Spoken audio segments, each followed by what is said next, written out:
Well, hello. How are you? I'm good. Nice to officially meet you. My name is Sam here at Hi, Sam. 97X. Where is 97X? What city is this? We're Tampa. Oh, I should have known such a thing. Yeah. It's all good. It's all good. Angels and Airwaves actually played. We do 97X Next Big Thing. That's our Oh, big festival at the end of the year. You guys played at, I think, '06 and '07, maybe? wow. Yeah. That's crazy. There was a time where '06 and '07 felt like it wasn't that long ago. And then all of a sudden now that's like 15 years ago. That's wild. And we Yeah. were saying 2020 felt like the future when we'd have flying cars, but here we are. They've been saying that shit since I was in like second grade. I remember my teacher saying that in second grade. When you're 18, he said this, when you're 18, you will have flying cars. And I looked at him, you son of a bitch, you better be right, you know. Nope. Instead, we are hoarding toilet paper and, watching Netflix. Yeah, same thing. It's the same thing. It's what we choose to do with our technology, you know? Yeah. Yeah. So tell me about your, how I know I kind of always like to go through what's the situation been like for you? Everybody's kind of got a different perspective. Where are you? I'm in San Diego. I don't have much to complain about because the weather's really good here. And you know, we didn't get hit too hard in San Diego. I mean, out of California, I think we got hit the second hardest or something, but that's, in a city of 3 million people or whatever it is, there's like 1,300 people that are reported on. So it's not like New York. It's not like Italy that you hear about. But LA has it way worse. I even hear San Francisco maybe, but I don't know. This is me thinking out loud. We're okay. We're okay. I think everyone right now is just bored. I got kids that are like ready to burn the place down. That's more of a threat, I think.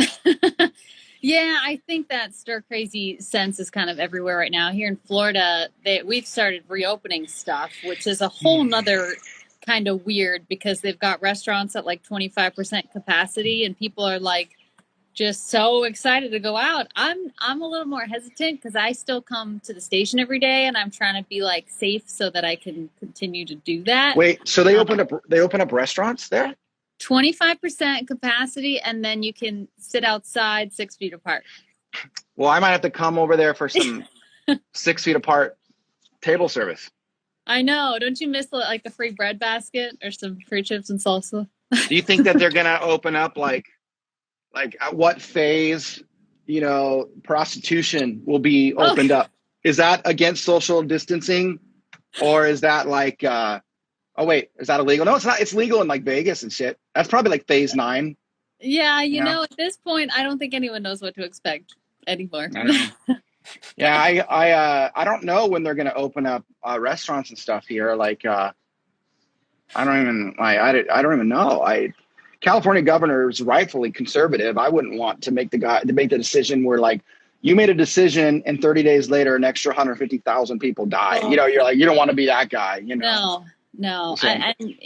They're all doing things differently. All you can do is watch out for yourself and do the best you can. I think at this point, it's hard to even know what the next thing is going to be, the next move. But yeah. But anyway, I mean, I don't know. At least we have new music from Angels and Airwaves to talk about. Wild. Yeah. So, yeah. And, I want to talk about first what you just released, All That's Left Is Love, and how timely it is. Like, even the lyrics to that song kind of seem like they're just perfect with what's going on right now. Was that intentional? Yeah. We recorded the song already because we've been recording for like a year. And so the song was done except for the vocal track. So when I went in to sing it, actually, I said, we should meet up, keep 6 feet away from me. But we should do the song and put it out, and I'll change the words. And because I was inspired, and it came from me, and I've said this on countless other interviews. I just think an artist has we have kind of the role to try and cheer people up and get their thinking differently, because that's probably the best support you can give people outside of, if we can't give them money to pay their rent or give them food to help their families. I mean, this kind of helped in some respects because we put it out with Feeding America, which I've done multiple times. I've gone to their big events. I've donated stuff for charity to raise money. I've given food to impoverished families. I've passed out food on the holidays and stuff. My daughter has done work in their warehouse. Like, we've been involved with Feeding America as family for a long time. And so it was really simple to work with the San Diego chapter and just call them up and say, dude, we should do this together or whatever. But my primary goal, though, was just to start getting people out of that kind of cyclical negative thing that we all get in by reading the news all day, and everyone's got anxiety and everyone's fearful, and no one knows what to believe, no one knows who to believe, so I just wanted to do my part there. Well, it definitely is an interesting time to release music, in that I think you're actually at an advantage because everybody's home and they're looking for this stuff to consume. They're looking for new things to do. And when you release something like that and it's topical, it's relatable, I think it makes perfect sense. Do you think the rest of the album will change at all given what's going on, or is it pretty much ready to go? No, I don't think it's going to change. I just think it's giving me more time to make it better. Because it was almost done. And so now it's like, okay, there's no touring this year. So I can kind of take my time and just make these things that I did even that much better. Like the other day, I was like, this one song is so fucking good, but it can be better. I think I need to try something different on these sections. And I did. And it just it made it one of the better songs of my entire career. And I was like, oh my God, like just a little bit more effort when you least expect it. Sometimes with art pushes it so much further. So I think overall the record, I've been telling people that I feel like this is one of the best records, if not the best album of my life so far. But having this extra time is really getting it across the finish line, giving me like a little bit less stress just to like finish it and get it out, because we have to have a record out by here. I've got a tour by here. It's like, all right, I have more time because I'm forced to. So. Yeah, that whole timeline for artists now is just kind of messed up, because there is normally a big promotion where it's like you're going to announce the tour dates, you're going to release your first single, and now it's kind of like up in the air with I mean, nobody knows when touring will go back to the way we love it and know it. I know, right? I don't know, that's why my joke about prostitution is just I'm just like, because it's like we can't be around each other at all. It's can't go to a concert, you can't go to a sports game, you can barely go to a restaurant. And now all the grocery stores, everything have like plastic in between everything. Have you seen that yet? At grocery stores? Our grocery stores here are like that. Yeah. They're in spacesuits like Apollo. So I don't know. I mean, it's like the contact is, it makes you miss it. It makes you miss each other, I guess, is something worth writing a song about. Definitely. And you guys had kind of, last year was a real ramp up for you, kind of diving back into touring. I mean, I saw you were selling out shows like back to back, like within minutes of them going on sale. We're important. We're super important. Yeah. So was it kind of like a little bit of a letdown to kind of come off like such a great round of touring, and then all this starts happening and you're like, oh, dang it. No, because the truth is that you need a little bit of space. You don't, you want people to want it. You don't need to like hit them so many times in a row. And then there's a little bit of like, oh, I just saw them 6 months ago.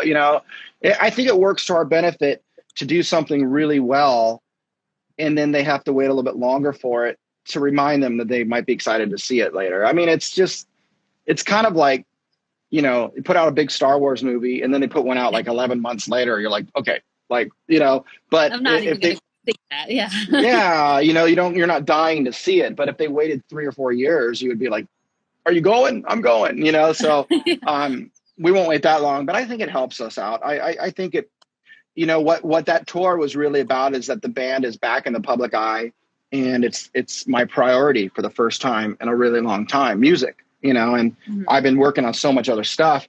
I took a little bit of a hiatus because I haven't been touring with anyone, but I have been putting out music with Angels and Airwaves, but under the radar, so this is, the way we're doing it now was much more like, it's much more of it's a business, it's a mission, it's priority, it's competitive, Mm-hmm. What was the moment? I mean, you talk about how you did take You know, there was a big kind of break there. I think 2014 was the last album that you guys had. I don't know. Maybe. I think it was 2014. Probably. I mean, I don't know, because we put out like 4 or 5 EPs. We put out a double album. We put out the Dreamwalker album. Yeah, that's the one I'm thinking of. Dreamwalker. Yeah, I don't think it was 2014 though, was it? It could be 6 years ago. It had to have been like 4 years ago. Was that 4 years ago? Was it 2016? Is that what you said? I said 14, but I could be wrong. I was like, it had to be like 4 years ago. And then you said 2016. I was like, God, my math is getting horrid. You know what's really bad is my fucking my writing, my penmanship is the worst, because we only type now. Yeah. So if you have to write something, it just looks like it's illegible. It's great. Doctors are like, whoa, that's the worst I've ever seen. You know, doctors write really bad.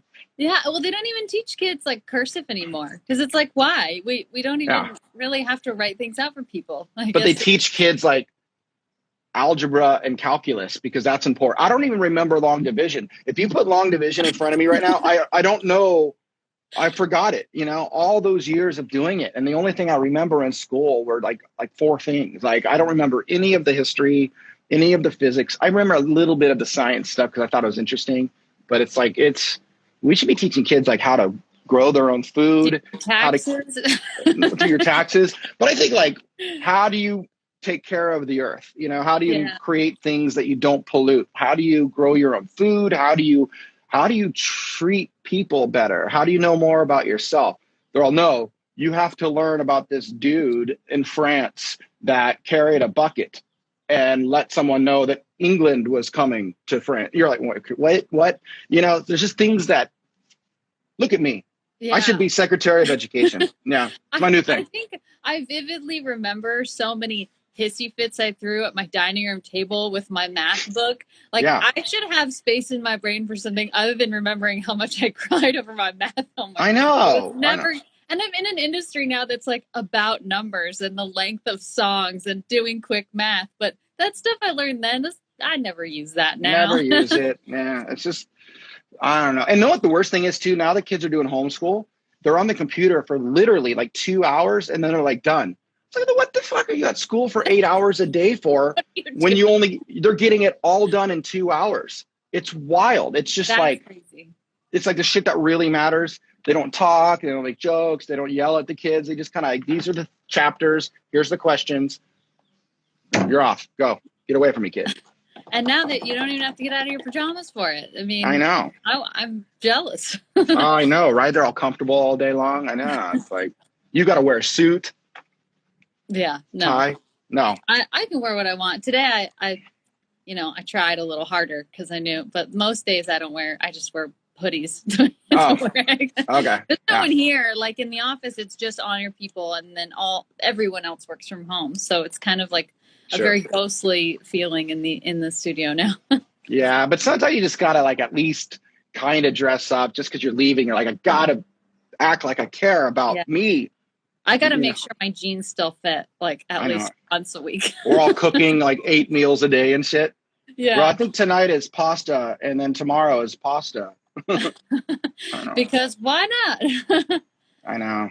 Well, I mean, it's definitely an interesting time. And I mean, how are you finding that balance? Because like you said, you took such a huge time and you have a massive other project. I mean, I just read, it was just in the news recently, you're getting acknowledged by like the Navy, and like, it's so cool to watch the projects you're working on outside of music develop. How are you keeping that balance and keeping tabs on, and now being homeschool dad?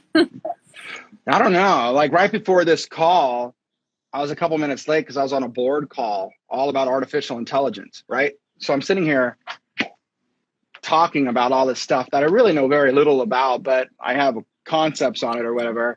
And then like it turns off and I got to jump into this mode. Okay, wait, I'm a musician, I get a lot of credit for things that I don't do. Like, I have a bunch of government partners and we have a bunch of people who work at the company, and we got a lot of really smart team, So every time we do something, like getting the Pentagon to finally publish the videos, and last year I got the US Navy to admit that UFOs are actually real, But these are like, this has took 3 years, and it took members from the CIA and the Department of Defense and other agencies that we all came together and everyone did their part, and then people kind of grabbed my name because I'm at the forefront. But really, what it took to achieve this was massive. Like it started with the videos coming out on the New York Times and all about Lou that ran the program. And then it went into our show on the History Channel that documented when we were actually getting senators briefed and bringing out all the military pilots to brief the Senate and Congress. And then it took us setting up members from the UFO program at the Pentagon to bring those people out and brief the senators. And for the first time, kind of leapfrogging over a bunch of middle management guys that have been hiding this for 70 years. And then we did all of that. And then the public pressure started, and we stayed on it. We stayed on it, and we had to be very careful because we couldn't we had to make sure that we didn't fuck up anything that had national security implications. We couldn't out classified programs. But at the same time, we needed to educate people. We needed to educate Congress and congressmen for the first time. And then we also needed, we had a lot of input and advice, and we were involved in crafting things that would help national security policy on this issue, creating formal reporting mechanisms that go all the way up to our elected officials, not just to somebody that runs the cool program, So there's a lot of these things were taking place, and those specific things weren't me. It'd be like Chris Mellon, who's the chairman of my scientific advisory board. I mean, Chris Mellon's he was the first Undersecretary of Defense for Intelligence. It's like the third in command of the Pentagon, and he wrote the Joint Special Operations Command bill, which is a complete restructuring of our military system and how it works and all. I mean, he's a big time guy, and his connections from working on the Senate Intelligence Committee and working in the Department of Defense and Intelligence. And he's the shark swimming around over in DC while we're out here doing the stuff on the media, and I'm putting the stuff together to get it funded and get the company off the ground, and get the show on television or whatever. It's like everyone's doing their part. I guess this is me thinking out loud, but I get a lot of credit for it. I was just, the reality of it was I did something that initially got me into a lot of trouble with certain people in certain places in the government. And then I think they found out that I was trying to help, and I had a way to help. And then these new people came around, gathered around me and said, there's a better way to do this. And here's the overall strategy. And we all had a big part in that. So I kind of, they like to tell me, they always say, some people say you let off a grenade in a china shop or something. There's like an expression. They say you let off a grenade in a punch bowl, and they're all, so what you did was insane, but it worked because now look at the path we're on. That we always say the genie's out of the bottle. The people in the government know, they know that this is real. They've been lied to, and there's some major stuff there. And now you can't stop it. Like, we put this into motion. And so I keep telling people, as much as it was fun to think Tom was crazy and left his band to chase aliens or whatever, I was laughing. I was like, you guys have no idea what I'm involved in and what I know and what I've been briefed on and what my guys know. And it's coming, and people need to brace themselves. And there's some negative things about it. And it's going to be hard to digest for some people, but then there's some really good things about it, and so it's, but then you look at stuff like the pandemic and go, gosh, look what people do when they get scared. Yeah. So it's super important that we trust our leaders, that we like them and think they're smart and intelligent and make good decisions. And that was part of my pitch years ago. I mean, long before Trump was in office, I was pitching you guys, we need you to start talking to young people because they do not trust you and they're very cynical about you and what you do, so let me help you with that. Because I do know what you're up against, and it's gnarly. It's like a big deal, It's you need people's support, So it's definitely, it's beyond interesting to follow and to see the developments happen. And I just always have felt that it feels special for us to have you at the forefront of something like that. Because, I mean, like I said before, you played our show with Angels Airwaves in 2006. Before that, I mean, we've been playing Blink-182 since you guys started. So you've kind of been a part of our family for a long time in the alternative music world. And it's just kind of fun to feel like you're at the forefront of so cool, and it's fun to follow, and staying educated is so important. I remember my dad used to tell me growing up, like, if you do anything, Sam, just pay attention to what's going on in the world. Don't don't get involved in yourself to a point where you lose track of what's happening. So I think it like you said, it's a cool wake-up call for people to just kind of stay attentive to what's happening, and you're kind of helping us do that. So I'm trying. I appreciate you saying that. I think the one benefit of me being the person that, and I see the jokes and stuff. It's funny. Like, I saw this thing, I literally laughed so hard. I laugh. I don't laugh that often. I laugh a lot, but it's got to be like absurd, And I laughed out loud when I saw this. Stephen Colbert had this thing where he's like, it was recently the guy from Blink-182. This is just a couple weeks ago. Guy from Blink-182 got the Pentagon to officially publish the videos, admit UFOs are real. And he said something like, "So I look forward to getting all of my updates on North Korea missile defense from Smash Mouth." Another band in the 90s. The way he said it though was so funny, that the government's using 90s bands to talk to. Yeah. And I just thought that was the funniest shit. And I get how absurd that is. It's like, it makes no sense. I asked myself, like, what would it be if Billy Joe from Green Day was talking to us all about cloning, and he's busting out cloning that the U.S. government's been, we'd be like, wait, what? Like, where does that come from?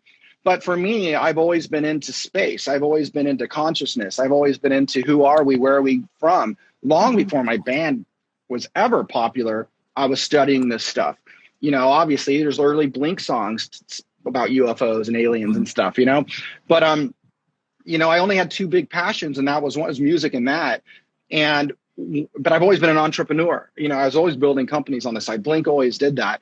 So when I had the opportunity, when I stopped playing music like professionally, I made an entertainment company, To the Stars. It was just like a science fiction Disney. We're going to come up with stories that are informed science fiction, and we're a publisher, production studio, merchandiser. We just do it all. And one day some of these will get bigger and it'll be fun. And Angels Airwaves is a part of it. Our music will be coupled with these things, and it's more of a big, huge art project. That's all this was. Well, one of the informed stories was about UFOs, but I realized I would get into a lot of hot water if I didn't go ask permission before I did this particular story. Well, I did go ask permission, and I made my way into some very important places, and they liked what I had to say, and now we're here. So it just took, but I had to execute. I had to be humble about it. I had to be respectful. I had to really earn trust and prove that I would do what I said I would do. And that's so when they said, okay, you're the guy, let's do this. It was like, okay, well, I'm going to be like, people are going to throw arrows and shoot at me, throw rocks at me for like the next few years, because they will not get it. But I'm signing up for it because, oh my God, I can't believe the company I keep. I cannot believe what I have access to and where I get to sit. It's like beyond fascinating. It is so cool and so different. And so it's just, something that nobody else knows, and you look around and the whole world's different to me than it would be for you or anybody else. I go to like the beach and I see thousands of people. I go, man, these people, they have no idea what's going on. They have no idea. And when they find out, they're going to freak the fuck out. But that's where I step in and go, well, that's my job. My job here is to make that easier, that transition easier. And that's what I'm focused on. Well, we're ready for it. And we're excited about everything you're doing and the album too. I mean, I've listened to Kiss and Tell, and we love Rebel Girl. It just seems like, a different texture completely. Like they're like different. Each song sounds different, which I really like. Thank you. So we're here for everything you're doing, and we're excited about what's to come. And hopefully, maybe you can come play 97X Next Week thing a third time. Hey, I'm down. You guys just got to put me in a big plastic suit so I don't get sick. Well, I got so sick on my last tour, and it wasn't even COVID. I was just like, I lost my voice, and I was like, God, it's horrible. The show's not till November, December usually. So we're kind of in this like holding pattern, waiting to see what happens. But maybe we will all be in like spacesuits. I'm here for it. I'm fine. Yeah. I just want a spacesuit that's big enough for two people. Because it gets boring, if you're like locked in. But does someone put one of my band members in there with me? Like, like David. He's tall too, so his face is pressed against my face inside of one suit. What do you think about that? Yeah, I don't think anyone's doing that. So Yeah, it's new. I'm always it's doing new innovative. stuff. I'm doing new stuff. Well, thank you so much for talking with us. This was awesome, and yeah, we're here for you and what you're doing right now, and we just really appreciate it. Thank you so much. And stay safe in the quarantine. I am trying to. Yes. All right. Bye-bye. All right. Bye. Thank you. Thank you.